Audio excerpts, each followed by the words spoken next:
Pronto, começar. Bem, gente, a nossa aula de hoje nós vamos trabalhar com um assunto que é o assunto sobre embriologia. Nesse assunto, gente, nessa área da biologia, a gente vai estudar como é que a partir de uma única célula, que é aquela célula que surge na fecundação, né, do espermatozoide com o óvulo, que é o chamado zigoto ou célula-ovo, como é que a partir dessa única célula, esse zigoto ou célula-ovo, vai surgir um indivíduo, né, completamente formado. Então, quais são os processos que vão ocorrer com esse zigoto, com essa célula-ovo, até que ela se transforme num indivíduo completo. Então, todo esse processo, gente, é o que caracteriza a embriologia.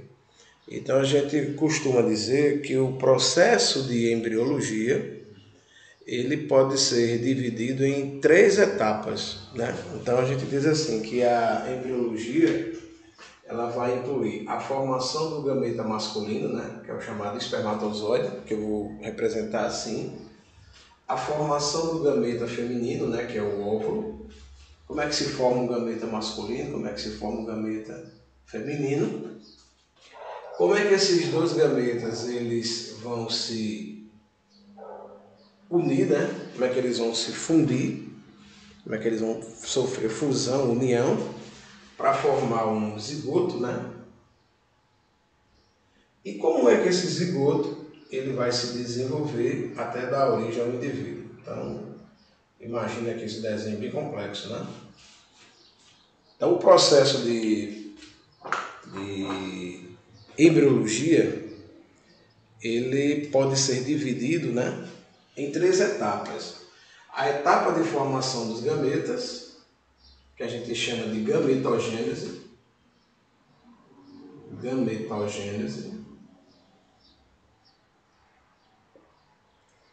A etapa, né, de união dos gametas, de fusão dos gametas, que é o que a gente chama de etapa de fecundação, que é quando esses dois gametas se unem, né, para formar um zigoto. E a etapa de embriogênese, que é a etapa em que há a formação do embrião. Então, quais são as modificações que vão ocorrer, né, que vão acontecer com esse zigoto, com essa célula ovo zigoto, para que essa célula, né, originária aí da fecundação, ela dê origem a um indivíduo, né, completamente formado. Então, a gente diz que o processo de fecundação é um processo que vai permitir a formação do zigoto, só que tudo que vai acontecer, gente, com o zigoto daí para frente, né, vai representar o processo de formação do embrião, que seria, no caso, minha gente, esse processo que a gente vai chamar de embriogênese. Tá certo? Então, o que nós vamos ver a partir de agora? Como é que a partir, pessoal, dessa célula ovo ou zigoto, surgirá um novo indivíduo, né? Então, todo esse processo, né, de formação do embrião, que nós vamos chamar, portanto, de embriogênese, né? Então, vê só, gente, para a gente entender o que vai acontecer a partir de agora, entenda que todo esse processo que vai acontecer, gente, com o zigoto, é um processo em que a célula, ovo ou zigoto, ela vai sofrer divisões. Essas divisões que vão acontecer, né, vão fazer com que uma célula forme 2, depois 4, 8, 16 e assim por diante, né? Porque cada uma vai se dividir formando 2, aí cada uma mais 2, então aos poucos vocês vão vendo que essa célula ovo ou zigoto, ela vai sofrendo divisões. E a maneira, minha gente, que essas células que surgiram do zigoto vão se organizar, né, vão se dispor, elas vão dar origem a uma fase do desenvolvimento embrionário que nós vamos caracterizar a partir de agora uma por uma, certo? E aí, pessoal, gente, a embriogênese, o processo de formação do embrião, né? Como a gente poderia definir aqui, né? O processo de formação do embrião.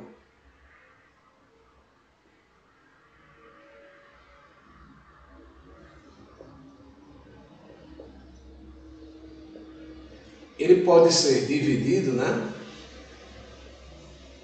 A gente pode dividir, né, para facilitar o seu estudo, em 3 etapas. Então a gente tem aqui a etapa de segmentação.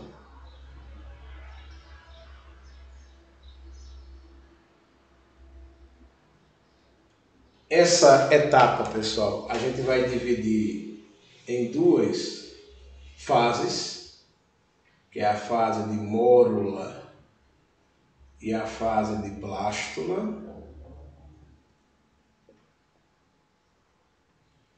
Aí tem, gente, a etapa de gastrulação. Essa etapa aqui a gente divide numa única fase, que é a fase de gástrula.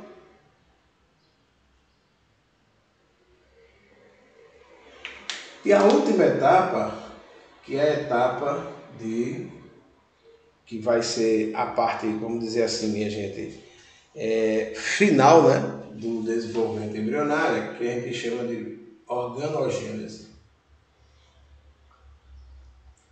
O nome já sugere, pessoal, organogênese, gênese é formação, origem, né, formação dos órgãos.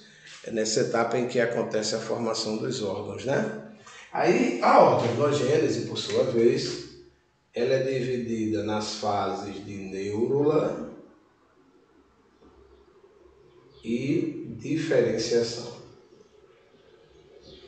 Então, qual é o nosso objetivo a partir de agora, gente? É explicar o que é que vai acontecer em cada uma dessas etapas: segmentação, gastrulação e organogênese. E em cada etapa dessa, o que é que vai acontecer em cada fase de cada etapa, né? O que é que acontece na mórula, na blástula, na gástrula, na neurula e na diferenciação. Então, o zigoto se formou, né, no processo de fecundação, da união do espermatozoide com o óvulo, surgiu, portanto, um zigoto, e esse zigoto agora vai passar por esses estágios, que é o que caracteriza a embriogênese, que eu acabei de mostrar a vocês, está dividido nessas 3 etapas, e cada etapa com suas fases ali, tá certo? Então, nós vamos começar a estudar, minha gente, a partir de agora, cada uma dessas etapas e suas fases, tá bem? Então, vamos começar a partir de agora, a gente fazendo esse estudo, né? Vejamos.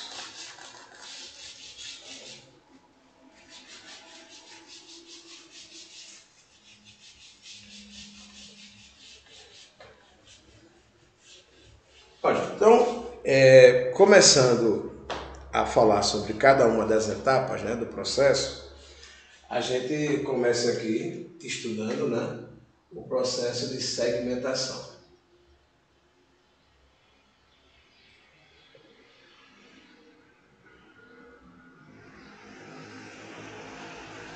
Vê só uma coisa, gente. A célula ovo ou zigoto, ela vai começar a se dividir e ela vai se dividir várias vezes. No final, gente, essas células, né, elas vão ficar todas juntas, unidas, formando uma única estrutura, né, que é na realidade o embrião, né? Por sinal, gente, cada fase dessa, mórula, blástula, gástrula, neurula, diferenciação, tudo isso aqui são fases do embrião, né? São fases embrionárias, do desenvolvimento embrionário.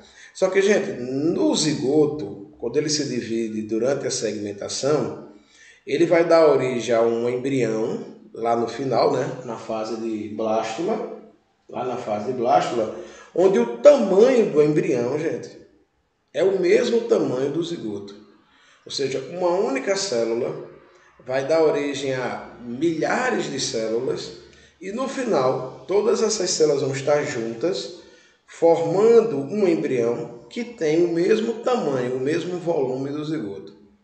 Em outras palavras, minha gente, durante o processo de segmentação, ocorre um aumento do número de células sem ocorrer um aumento do tamanho do embrião. O embrião tem o mesmo tamanho do zigoto. A diferença aí é que ao invés de uma única célula, que é o zigoto, você vai ter agora várias células formando uma única estrutura. Daí, gente, isso é o que caracteriza o processo de segmentação, né? Nessa fase aqui, minha gente, ocorre um aumento do número de células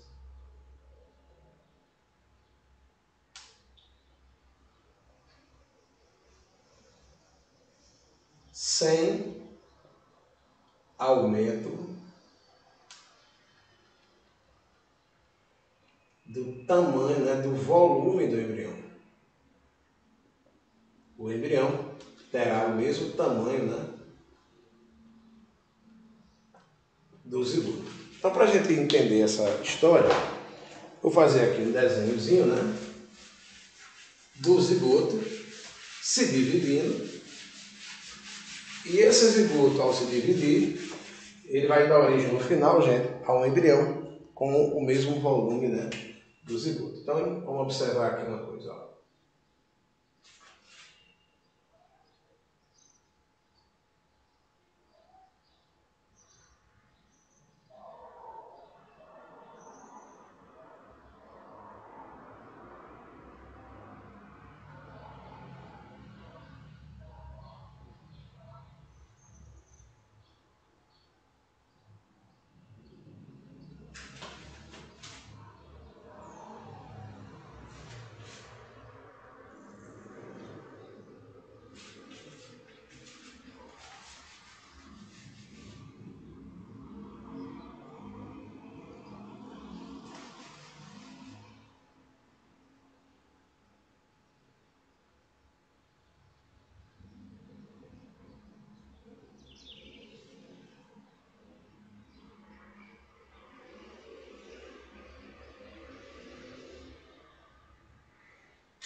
Olha só, gente, o que vai acontecer, né? Aqui a gente tem o zigoto, o embrião na fase de mórula e o embrião na fase de blástula.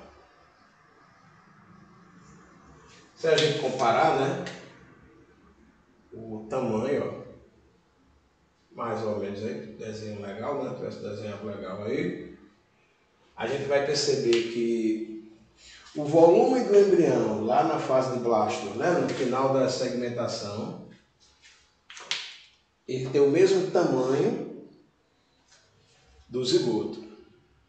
Agora, qual é a diferença, gente, do embrião na fase de mórula para o embrião na fase de blástula? Ó, gente, na mórula, as células estão todas unidas, todas compactas, né, formando um maciço celular. Ou seja, a mórula ela é uma estrutura maciça. É como se vocês imaginassem um monte de bolinha de gude, de bila, né, unidas assim. Tanto é que a gente costuma dizer que essa palavra mórula deriva de amora, porque o embrião nessa fase, ela se parece com uma amora. Não sei se vocês já viram aquele frutinho amora, né? Aquela frutinha amora. É como se as células estivessem todas juntas, unidas, formando um compacto, né? Uma estrutura maciça. Já a blástula, gente, ao contrário da mórula, ela não é uma estrutura maciça, né? Ela é uma estrutura oca. Ela tem uma cavidade, que por sinal, gente, essa cavidade é o que vai caracterizar a fase de blástula, né? A gente chama de blastocele. Então, essa cavidade da blastocele, né, é o que vai caracterizar a diferença entre a fase de blástula, que vocês percebam aí, minha gente, é uma estrutura oca, né, que possui uma cavidade, né, a presença de uma cavidade Cavidade essa que a gente chama de blastocele. Já, minha gente, o embrião na fase de mórula, né, é uma estrutura maciça. Então, essa estrutura maciça, né? Então a gente diz mulciça, né? Mulciça é maciça, né? Então essa estrutura maciça, ou seja, compacta, das células todas unidas, né? É o que vai caracterizar, portanto, a mórula. Então não sei se vocês estão percebendo, minha gente, durante esse processo, né? Nós vamos ter aqui várias divisões, ó. Várias divisões que vão acontecer aqui. O embrião continua se dividindo, minha gente, com várias divisões, ó. E no final, o que vai caracterizar a segmentação é que vai acontecer um aumento do número, né, de células, mas sem haver, minha gente, um aumento do volume do embrião. O embrião, no final da blástula, tem o mesmo volume do zigoto. Tá certo? Então, isso é o que vai caracterizar, minha gente, o processo de segmentação, a fase de segmentação, tá certo? Então, ao invés de uma única célula agora, de um único zigoto, o que nós temos agora é um embrião com esse aspecto aqui. É claro, gente, que esse embrião que a gente está vendo aqui, a gente está vendo ele num corte, né? É como se eu tivesse pego uma esfera que antes era maciça, formada por várias bolinhas maciças, e agora ela foi vista, né, em um corte, foi feito um corte nela, para que a gente pudesse visualizar dentro dela essa cavidade. Então, enquanto isso aqui é uma estrutura maciça, aqui dentro é uma estrutura oca formada por essa cavidade aí. Tá bom? O Wesley fez uma pergunta aqui. Tem vários níveis que podem gerar a criança, né, professor? Eu não entendi, assim, Wesley, a pergunta em termos de níveis. Eu não entendi a pergunta em si. Se você pudesse detalhar. Igual o senhor tá falando aí, divisões. Sim, você fala de divisões celulares, né? Lembrando que a gente está ainda aqui, ó, na blástula, né? Que é o final da segmentação. A próxima etapa é a gastrulação. Aí depois vem, né, o processo de organogênese. Aí lá no final, Wesley, lá na diferenciação, que eu até coloquei aqui, né, ao lado, é onde vão surgir os órgãos e eles serão definidos. Então, até chegar naquele último estágio ali, no nosso caso, na nossa espécie, né, dura em torno de 39 semanas, mais ou menos 9 meses, né? De 36 a 39 semanas. Então, é o que a gente costuma dizer, 9 meses de gestação. Então, todo esse processo, ele demora. Para vocês terem uma ideia, gente, do zigoto até a blástula, isso dura 48 horas. Então, 48 horas depois, né, que houve a fecundação, após a fecundação, você já era, lá no ventre de sua mãe, minha gente, uma blástula. Você já era isso aqui, um embrião nessa fase aqui, 48 horas depois. Tá certo? O embrião, gente, ele só vai apresentar feições humanas, aparência humana mesmo, né, propriamente dita, lá na fase de organogênese, lá no processo de organogênese, né, que é onde a gente chega naquela primeira fase chamada neurula. É ali o embrião passa a ter feições humanas. Aí a gente chama o embrião com feições humanas, minha gente, de feto. Até então, a gente chama somente de embrião. Você pode chamar todas as etapas e fases de embrião, não está errado. Agora, feto, a gente só usa esse termo feto após o terceiro mês, que é quando o embrião realmente ele se aparenta com um ser humano. Aí esse embrião com feições humanas, com aparência humana, a gente chama de feto. Daí para frente, pessoal, o que vai acontecer basicamente é ele aumentar de tamanho e os órgãos começarem a se definir. As expressões do rosto, da boca, os dedos, né? Então, são aquelas pequenas definições que vão acontecendo do terceiro mês em diante.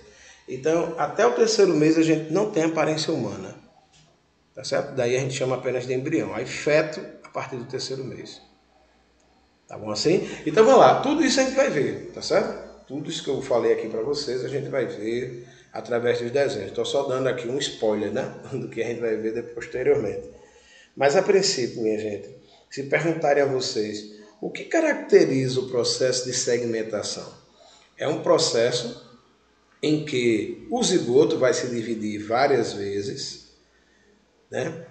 Vai passar por duas fases, uma fase em que o embrião tem uma estrutura maciça, mórula, e uma fase em que ele é oco por dentro, blástula. Mas no final, gente, o volume do embrião é o mesmo do zigoto. Não houve, portanto, aumento do volume do embrião.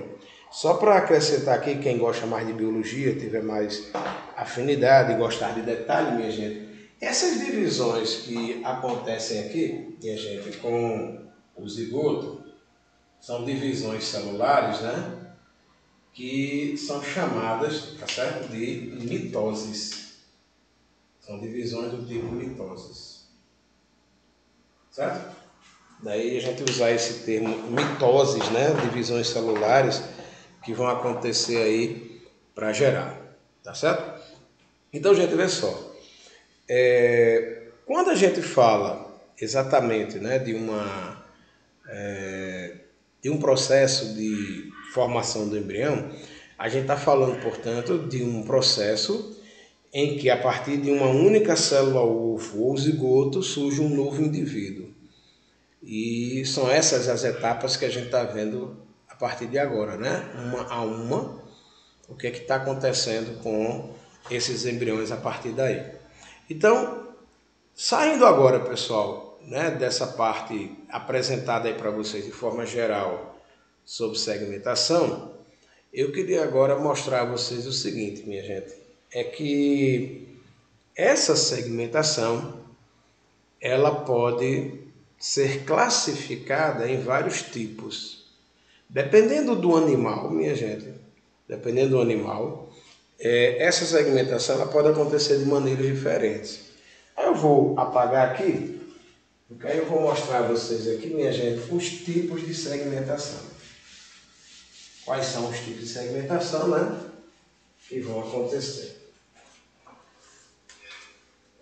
Mas antes da gente falar, pessoal, sobre os tipos de segmentação, eu preciso que vocês entendam que o tipo de segmentação vai depender do tipo de óvulo, né? Que é o gameta feminino. O tipo de óvulo, o tipo de gameta feminino. Que em algumas espécies, minha gente, em alguns grupos animais, é diferente. Daí, vê só, para a gente falar sobre os tipos de segmentação,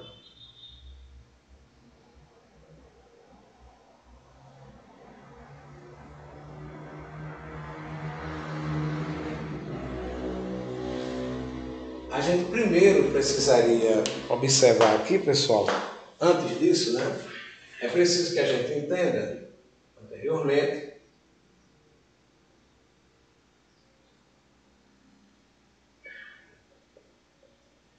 preciso que a gente conheça, né, os tipos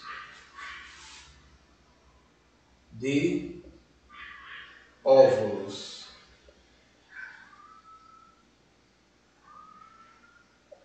Como vocês devem lembrar, né, o óvulo é o gameta feminino. E só para vocês terem uma ideia, gente, na maioria das espécies animais, o óvulo chega a ser 100 vezes maior do que o espermatozoide. Emily perguntou aqui, professor, explica o cavalo marinho. Eu acho que a pergunta seria em relação ao desenvolvimento embrionário, né, gente? No cavalo marinho, a fêmea faz a postura dos seus óvulos na água. O macho, depois que a fêmea joga os óvulos na água, ele joga os seus espermatozoides. A fecundação ocorre na água e o macho guarda esses ovos fecundados, esses zigotos fecundados, obviamente, né, dentro do seu ventre. Então, na realidade, a fecundação ela é externa, no ambiente aquático, Mas o desenvolvimento embrionário se dá no corpo do macho. É o macho quem vai carregar esses ovos, né, esses zigotos, até o final do período embrionário. Então, as pessoas têm o costume de achar que é o macho que engravida, né? Na verdade, nem é o macho nem a fêmea que engravida, porque não há, vamos dizer assim, o processo de fecundação dentro do corpo, mas sim fora, tá certo? O processo acontece na água e depois ele é quem carrega, tá certo? Aí, nesse caso, é o macho que vai posteriormente liberar esses indivíduos, né, esses filhotes. Futuramente é o macho que libera os filhotes, tá bom?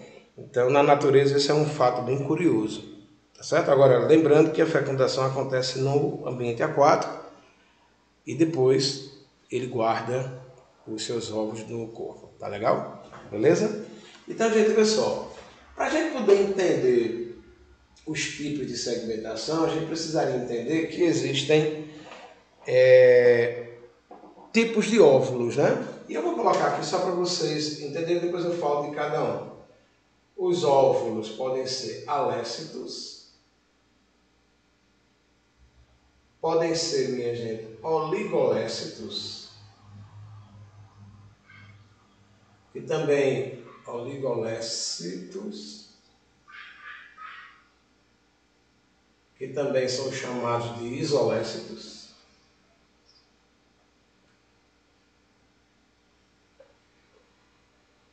Aí eles podem ser, gente, mediolécitos,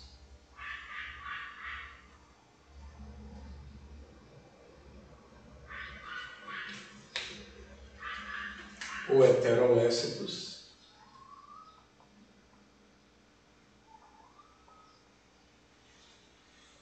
megalécitos,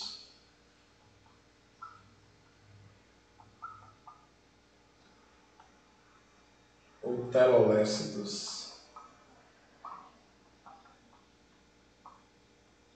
e os centrolécitos.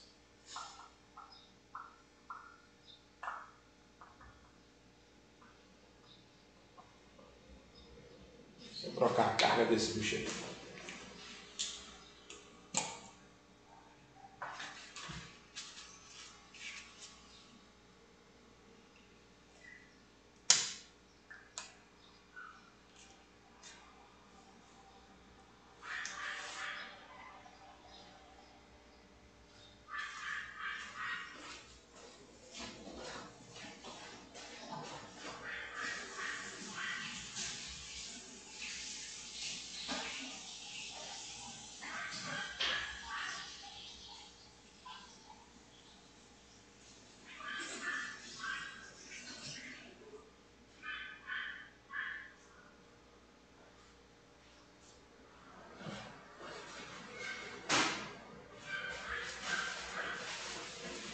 Ó, gente, vocês devem ter percebido, né, que nesses nomes aparece um radical aí que se repete, né? Que é o radical lécito. Então, antes da gente falar sobre cada um, vamos só entender aí de onde vem essa palavra lécito, né? O que ela significa, até para que a gente possa compreender, né, os nomes desses óvulos, né?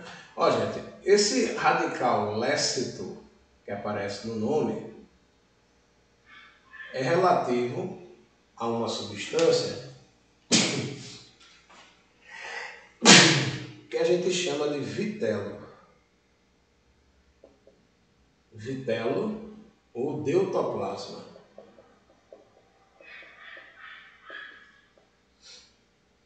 Vitelo ou deutoplasma. O que seria esse vitelo ou deutoplasma, né? Gente, quando o óvulo ele vai se formando, né, no período de formação desse óvulo, obrigado. Quando o óvulo vai se formando, ele vai acumulando uma substância que vai servir para nutrir o futuro embrião. O futuro embrião, no momento em que ele vai estar se desenvolvendo, ele vai se nutrir, ele vai se alimentar dessa substância. Substância que a gente vai chamar de vitelo. Tá certo? Agora a gente vê bem, dependendo da espécie animal, esse óvulo ele pode acumular maior ou menor quantidade de vitelo. Ou seja, ele pode ter pouco vitelo, pode ter uma quantidade mediana de vitelo, ou pode ter muito vitelo. Além da forma, pessoal, de armazenar esse vitelo, se é pouca ou se é muita, né, ou se é mais ou menos de forma mediana, além da quantidade, vamos dizer assim, de vitelo, o óvulo também ele pode distribuir o vitelo de forma igual, ou seja, todo o vitelo pode estar espalhado igualmente no óvulo, ou ele pode estar concentrado numa região do óvulo. Em outras palavras, minha gente, esse vitelo, que é a substância que vai servir para a nutrição do embrião, ele pode estar distribuído de forma homogênea, por igual, ou de forma heterogênea. E esse vitelo, ele pode ser pouco, pode ser muito, pode ser uma quantidade mediana. Daí, gente, primeiramente, é preciso entender, né, que esse vitelo ou deutoplasma é um material nutritivo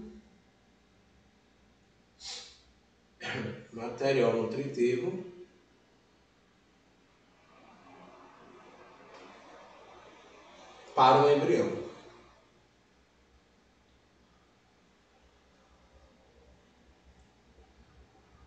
Então, é esse material aqui, gente, que vai servir para alimentar o embrião.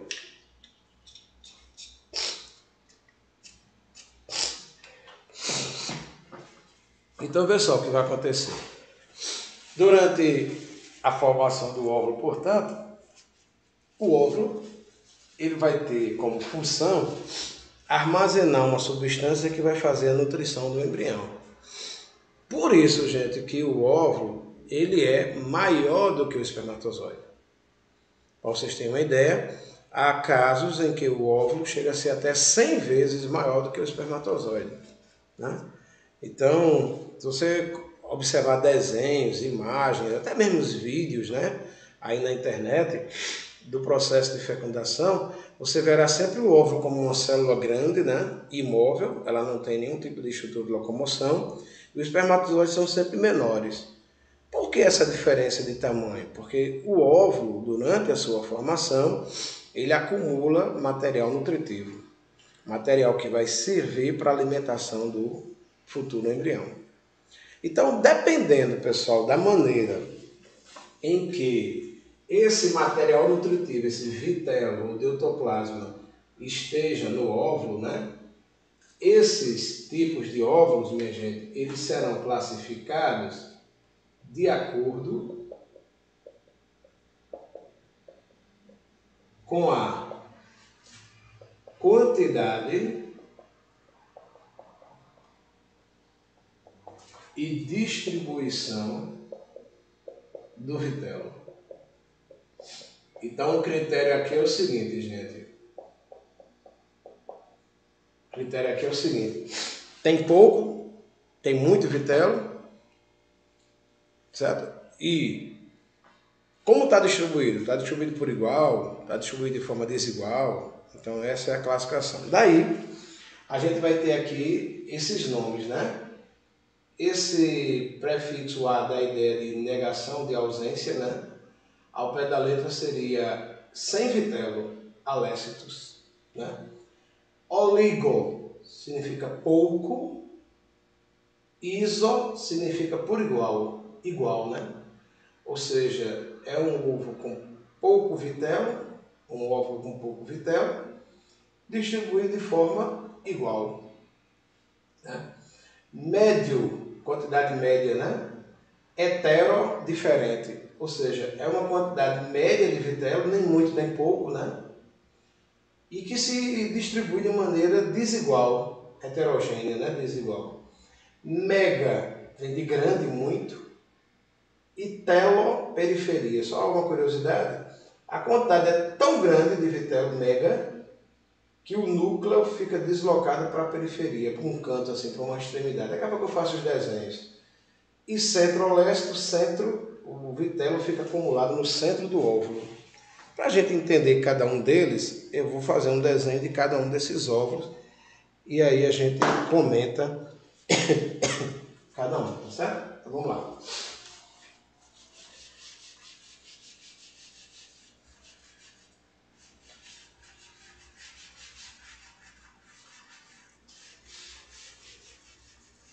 Então o critério vai ser a quantidade, né? E a forma que está distribuído. Eu vou fazer o seguinte, então eu vou fazer um desenho de cada óvulo desse, e à medida que eu vou fazendo o desenho, eu vou explicando cada um desses óvulos, tá certo? Então, gente, o primeiro vai ser o alécito. O que é que o nome sugere? Olha, gente, o alécito, né? Esse A dá a ideia de 100, né? De negação. Na prática, gente, vê só. A quantidade de vitelo desse ovo é tão pequena, é tão ínfima, tão mínima, que a gente costuma dizer que essa quantidade é desprezível. Tão desprezível que a gente costuma usar o termo alécito. Só que ao pé da letra, gente, a palavra alécito significa sem vitelo, certo? Alécito. Mas, na prática, esse óvulo, ele tem vitelo, mas a quantidade de vitelo é desprezível. Então a gente diz assim que, apesar do prefixo indicar ausência, né, sem vitelo, a gente vai dizer que esse tipo de óvulo possui uma quantidade desprezível de vitelo.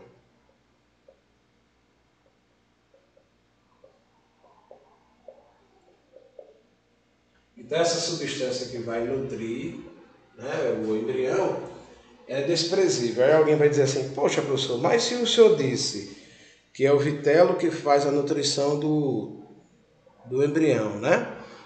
E esse óvulo ele não tem vitelo, quando ele for fecundado e formar um zigoto, né? E esse zigoto for se dividir, o embrião vai se alimentar de quê? Né? Ele vai viver às custas de quê? Aí vocês vão ver, minha gente, que os animais que apresentam esse tipo de óvulo são os mamíferos placentários, como por exemplo, nós da espécie humana. Todos os mamíferos que possuem placenta, vocês vão ver depois que nem todo mamífero tem placenta, mas eu diria que 95% das espécies possuem placenta, são pouquíssimos que não têm. Os óvulos não têm vitelo, são alécitos, né? Quantidade desprezível, melhor dizendo, né? De vitelo. Mas quem faz, minha gente, todo esse processo de nutrição, todo esse processo de alimentação do embrião é a placenta. Quer dizer, na realidade a gente não tem uma quantidade, vamos dizer assim, significativa de vitelo no óvulo. Esse vitelo, portanto, não contribui com a alimentação, com a nutrição do embrião. Daí, minha gente, quem faz essa nutrição é a placenta. Então, essa quantidade desprezível de vitelo faz com que, gente, esse vitelo ele não contribui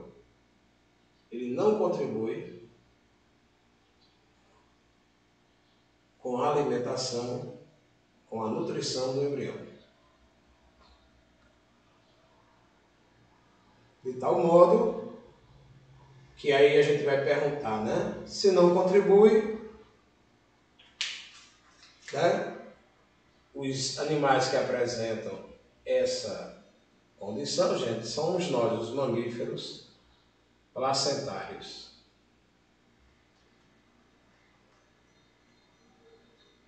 Né? E aí, nesses animais, como o nome sugere, a placenta realiza a nutrição do embrião.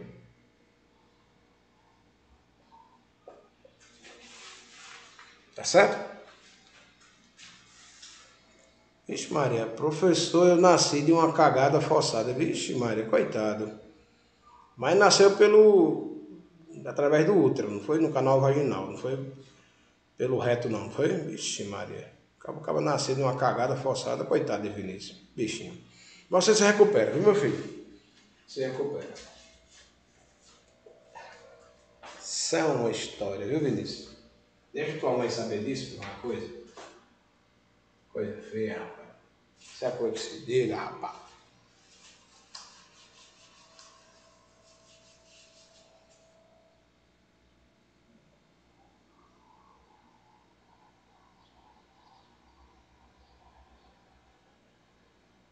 Ó, gente, como seria esse óvulo? Veja. Aqui seria o núcleo, né? Como vocês sabem, o óvulo é uma célula, né? Então ela tem aquela membrana, citoplasma, o núcleo, né? Então isso aqui, gente, é a membrana celular, né? A membrana plasmática. Membrana plasmática.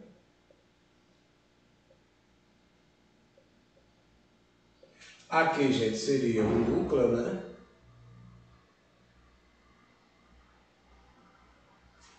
E esses pontinhos vermelhos que eu vou colocar aqui, minha gente, ó, vai representar a partir de agora o vitelo. Não sei se vocês estão percebendo, minha gente, né? Estão percebendo? O núcleo, ele não está localizado no centro, né? Ele está deslocado para um dos polos, vamos dizer assim.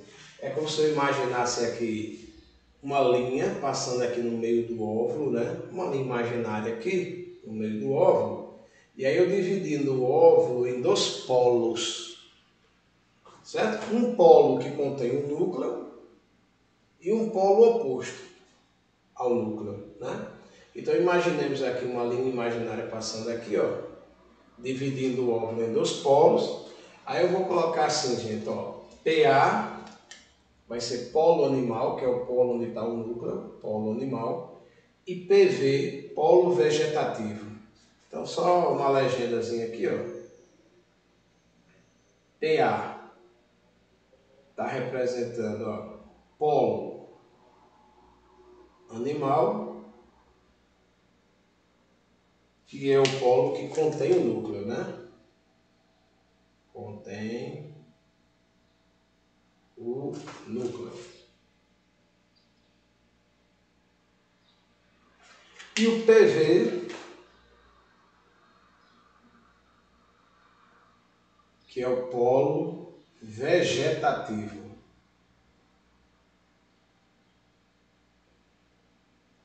Que é o polo oposto ao núcleo.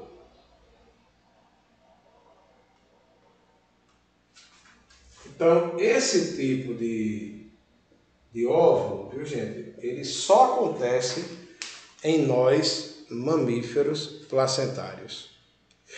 Somente a gente, né, que é mamífero com placenta, possui isso. Alguém poderia até perguntar por curiosidade, mamíferos que não têm placenta, gente, não sei se já ouviu falar de um mamífero lá da fauna australiana chamado ornitorrinco.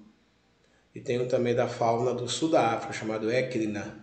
A Equidna, depois se vocês quiserem procurar no Google aí, né? E o ornitorrinco, são dois mamíferos que não possuem placenta e que põem ovos.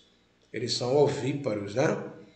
O ornitorrinco é mais conhecido, Vinícius, realmente. A Equidna nem tanto, mas o ornitorrinco normalmente as pessoas conhecem, né? Eles têm assim um bico que parece um pato, né? As nadadeiras que se assemelham de um pato, só que o corpo é todo coberto por pelos.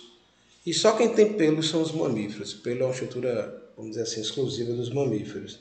Possuem glândulas mamárias, então daí serem considerados mamíferos, né, também. Mas o ornitorrinco e a equidna são mamíferos que não possuem placenta. Aliás, minha gente, os óvulos de ornitorrinco, de equidna, né, desses mamíferos não placentários, eles se assemelham a ovos de répteis, de aves. É como ovo de galinha, os ovos desses animais, tá certo? Então esses aí não possuem. Tem também um outro grupo, gente, que não sei se você já ouviu falar, por esse nome talvez muita gente conheça, mas talvez conheça pelos exemplos, né, que são os marsupiais. Os mamíferos marsupiais, né, o ornitorrinco e a equidna são monotremados, a gente chama de monotremados. Os marsupiais são representados pelo canguru, pelo koala, pelo timbu, pelo gambá. Esses animais aí, timbu, koala, gambá, né, canguru, eles são marsupiais. Eles têm placenta, só que a placenta é atrofiada. O ornitorrinco e a équidna não tem placenta. Já os marsupiais têm placenta, mas atrofiada. Então, como ela é atrofiada, o embriãozinho nasce bem jovenzinho, sai do útero pelo canal vaginal e migra para dentro de uma bolsa que fica no ventre materno, né? Essa bolsa é chamada de marsúpio, daí o termo marsupial. Aí dentro da bolsa, gente, ele vai entrar em contato com as glândulas mamárias e ali dentro ele completa o seu desenvolvimento embrionário. Aí fora o ornitorrinco e a équidna, né, que são monotremados, que não têm placenta, gambá, timbu, koala, canguru, que possuem placenta, porém atrofiada, e aí o embrião completa o seu desenvolvimento no marsúpio, na bolsa, marsúpio, daí o termo marsupial. Todos os outros mamíferos, minha gente, são placentários. Então vocês vão ver que a maioria dos mamíferos que nós conhecemos são mamíferos com placenta. Esses aí têm esse tipo de óvulo, um óvulo com quantidade desprezível de vitelo, que eu representei aqui, gente, por esses pontinhos vermelhos. A partir de agora, gente, o núcleo vai estar deslocado para uma extremidade, né? Nesse caso, esse polo onde está o núcleo é o polo animal e o polo oposto, o polo vegetativo. Tá certo? Então, esse daí é o primeiro tipo de óvulo, o óvulo alésito. Agora, gente, o próximo tipo de óvulo é o oligolécito ou isolécitos. Aí vamos ver o que é que vai caracterizar esse tipo de óvulo, né? Pelo nome, minha gente, oligo significa pouco e iso significa igual. Então eu vou falar de cada um posteriormente, tá certo? Dos outros tipos. Aí eu vou dar continuidade na nossa próxima aula, tá certo? Então para essa primeira aula, para esse primeiro momento aí, retomando aí as aulas síncronas, tá certo? A gente finaliza a aula de hoje por aqui. Então na próxima aula a gente dá uma olhadinha nos outros tipos de óvulos. Se alguém tiver curiosidade, gostar aí de biologia, pode dar uma pesquisada aí nos outros tipos de óvulos que eu coloquei. Tá bom assim? Então se tiver alguma dúvida, alguma pergunta, fiquem à vontade. E eu fiquei com uma dúvida aí dessa história, o caba disse aí, né, que nasceu de uma cagada. Depois que me explique essa historinha. Deixa eu só dar uma lidinha aqui nas perguntas. Professor, as serpentes possuem ou não? A serpente, no caso, assim como todos os outros répteis, só adiantando aqui, tá certo, Wesley? O óvulo, ele é, eu apaguei aqui, mas o óvulo ele é do tipo megalécito ou telolécito. É o ovo que tem grande quantidade de vitelo. É como na casa das serpentes, de uma forma geral, né? Elas são répteis, né, obviamente, então elas têm óvulos telolécitos ou megalécitos. É um óvulo semelhante ao da galinha, tá certo? Das aves em si. Deixa eu ver mais aqui. Vinícius, o ornitorrinco, a équidna, portanto, são ovíparos, né? Já que não possuem placenta, põem ovos iguais aos ovos das aves e dos répteis, tá certo? Na realidade, o ornitorrinco, o seu processo de desenvolvimento embrionário é muito mais semelhante, minha gente, aos répteis e às aves do que aos próprios mamíferos, né? Tá bom? Professor, em relação às notas do terceiro bimestre, o senhor vai colocar no seu avô? Pedro, eu tive uma dificuldade de acesso e eu estou lançando essas notas essa semana, tá certo? Aí assim que eu lançar, eu marco com vocês uma atividade de recuperação para quem ficar com a nota abaixo. Tá bom assim? Aí vocês fiquem só atentos aí durante a semana para receberem essas notas no SWAP e também fiquem atentos na postagem da atividade de recuperação para quem por acaso ficou com a média abaixo de 70. Tá certo? Minha gente, eu vou encerrando por aqui. Se vocês tiverem alguma pergunta, fiquem à vontade. Um bom dia para vocês. Estou à disposição para qualquer dúvida. Valeu, Tá certo? professor. Tchau, gente. Bom dia. Estou à disposição para qualquer dúvida. Obrigado, Vinícius. Valeu, Vinícius. Se quiser quiser postar lá no mural, eu lhe agradeço o link. Se tiver como mandar para mim, tá certo? Muito obrigado.